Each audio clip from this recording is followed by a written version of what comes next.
Hi everybody, this is Jim Egan, head of school, Synapse School, with a weekly update, 5 minutes, 5 insights, 5 domains. Let's go. Number one, something that I'm thinking about. Well, every Sunday I write to the staff musings. I really try to give them insight into our culture, what's on my mind, how we operate here, things that are unseen.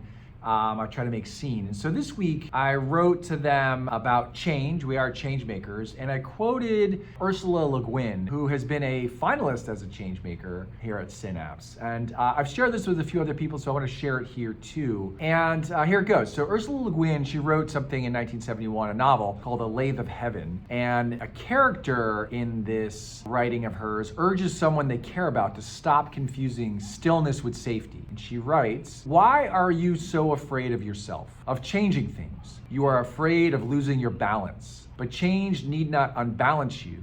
Life's not a static object after all, it's a process. There's no holding still. Intellectually, you know that, but emotionally, you refuse it. Nothing remains the same from one moment to the next. You can't step into the same river twice. Life, evolution, the whole universe of space and time, matter, energy, existence itself is essentially change. When things don't change any longer, that's the end result of entropy, the heat death of the universe. The more things go on moving, interrelating, conflicting, changing, the less balance there is, and the more life." And as we head into the end of the school year, every school has change, departures, arrivals, of staff and students and families. And I think sometimes we think of change in a negative sense. We meaning even people at Synapse, but certainly those out beyond our walls. And change, that interrelating, the conflicting, the changing, the lack of balance is actually life itself, according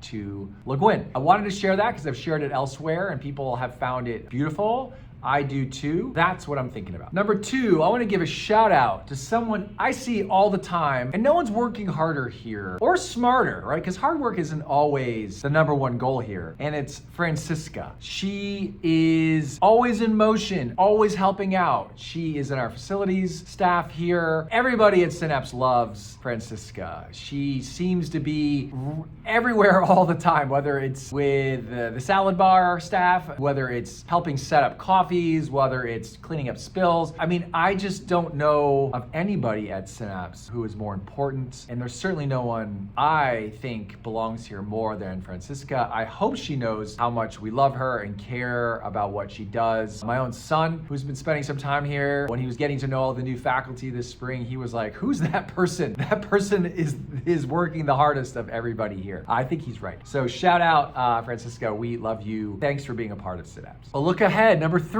summer. Let's just get to it. Summer is down the road, not too far from now, right? We have a week or two before summer. And sometimes parents ask me, what could we do as parents to help with keeping the learning going, right? There's always this idea of the summer slide or learning loss. And there's some studies that show this to be true. But here's the thing. You can learn a lot just by playing and being a part of a camp or just being out in the world. Definitely parents, you definitely can work on literacy and mathematics. You can do those things again as you travel or visit family, but make sure you also giving time for kids to explore, particularly the young kids, right? Ages 4, 5, 6, 7, they're in exploratory phase. That doesn't need to stop in the summer as well. But yes, academically, there's nothing wrong with doing some reading and doing some math and getting involved scholastically over the summer months, but it's absolutely essential to understand learning also happens socially. It also happens in those in-between moments. And so allow for those to happen too. So that's what's going on pretty soon, summer. Number four, a peek behind the scenes. We have recently made a decision to split level 2 into first and second grade. And I still get questions from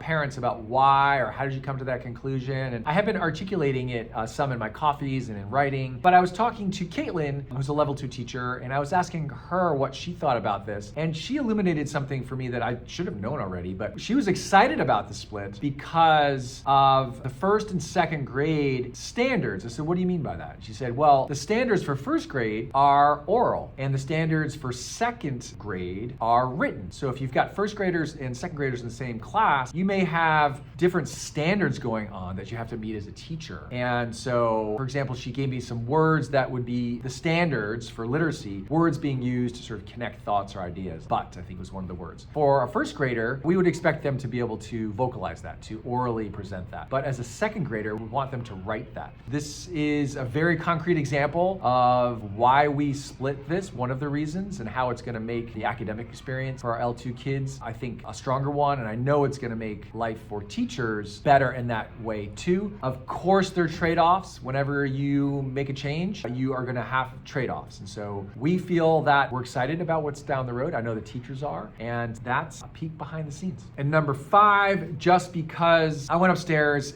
like there's always food. And so we've got cupcakes, incredible cupcakes. And so I'm leaving you with a question. Is it the icing that you love about a cupcake, or is it the cake itself? This is a debate I've had with my leadership team, with adults, with kids, and there's no definitive answer. My answer is it's the icing. Icing make the difference. I was shocked to find out that members of my leadership team were totally against that premise, that it's all about the cake. So what say you, icing or cake? Okay, that's it. Thanks everybody. If you liked the video, you can like it. And one more week. See you next week. Okay, take care.